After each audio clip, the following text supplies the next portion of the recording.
So, I'm here to share my photography. Or is it photography? Because, of course, this is a photograph that you can't take with your camera.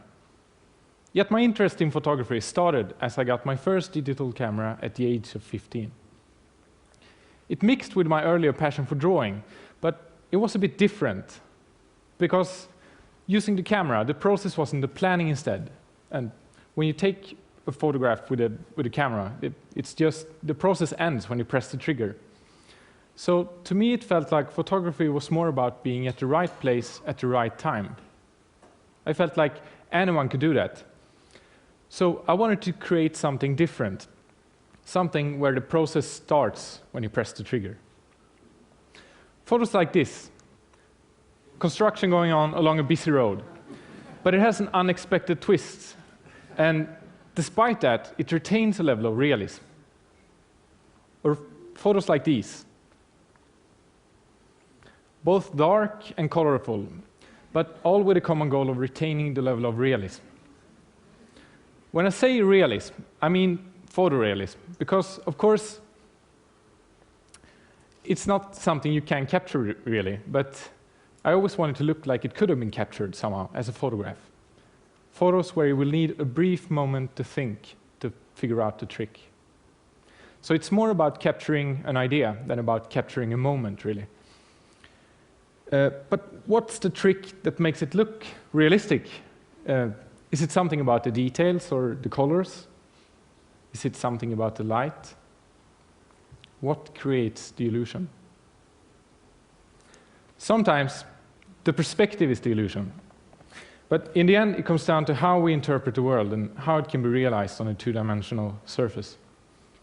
It's not really what is realistic, it's what we think looks realistic, really. So I think the basics are quite simple. I just see it as a puzzle of reality, where you just can take different pieces of reality and put it together to create an alternate reality. And let me show you a simple example. Here we have three perfectly imaginable physical objects, something we all can relate to living in a three-dimensional world. But combined in a certain way, they can create something that still looks three-dimensional, like it could exist. But at the same time, we know it can't. So we trick our brains because our brain simply doesn't accept the fact that it doesn't really make sense.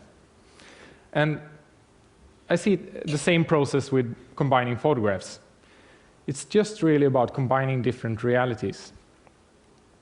So the things that make a photograph look realistic, I think it's the things that we don't even think about, the things all around us in our daily lives.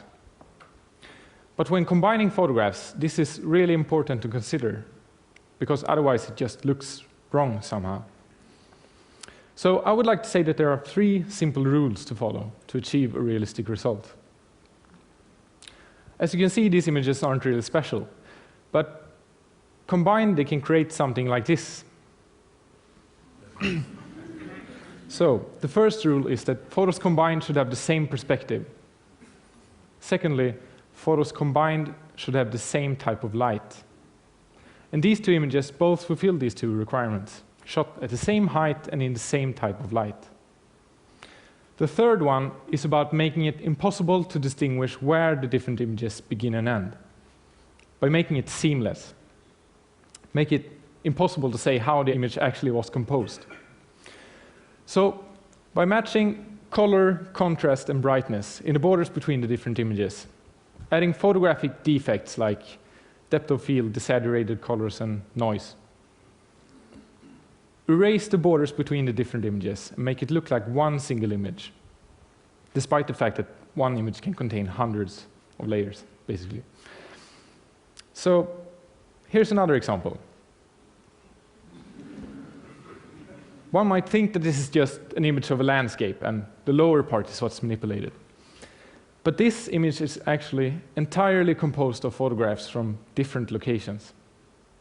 I personally think that it's easier to actually create a place than to find a place, because then you don't need to compromise with the ideas in your head. But it does require a lot of planning. And getting this idea during winter, I knew that I had several months to plan it, to find the different locations for the pieces for the puzzle, basically. So, for example, the fish is captured on a fishing trip. The shores are from a different location. The underwater part is captured in a stone pit. And yeah, I even turned the house on top of the island red to make it look more Swedish. So, to achieve a realistic result, I think it comes down to planning. It always starts with a sketch, an idea. Then it's about combining the different photographs. And here, every piece is very well planned. And if you do a good job capturing the photos, the result can be quite beautiful and also quite realistic. So, all the tools are out there. And the only thing that limits us is our imagination. Thank you.